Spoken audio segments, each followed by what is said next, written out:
2024-25 মৌসুমে চ্যাম্পিয়ন্স লিগের ফাইনাল ম্যাচে আজ মুখোমুখি হচ্ছে পিএসজি ও ইন্টার মিলান। বাংলাদেশ সময় রাত 1টায় জার্মানির মিউনিখে অ্যালিয়েঞ্জা এরেনায় অনুষ্ঠিত হবে পিএসজি মিলানের ম্যাচটি।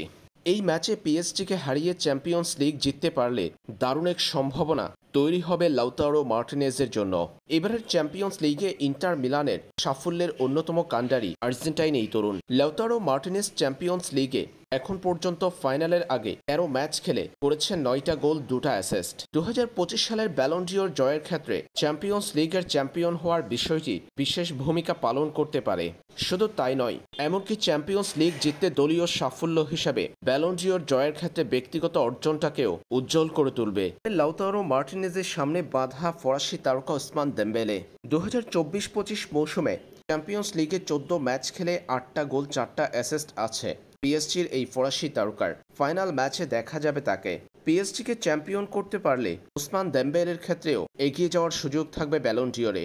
তবে গোল.কমের প্রকাশিত ব্যালন ডিওর র্যাঙ্কিংয়ে লাউতারো মার্টিনেজের অবস্থান বেশ পিছনে। 10 নম্বর পজিশনে রাখা হয়েছে তাকে। 1 নম্বরে আছেন ওসমান দেমবেলে। এরপর 2 ও 3 নম্বর পজিশনে আছেন বার্সেলোনার 2 তারকা লামিন ইয়ামাল ও রাফিনহা।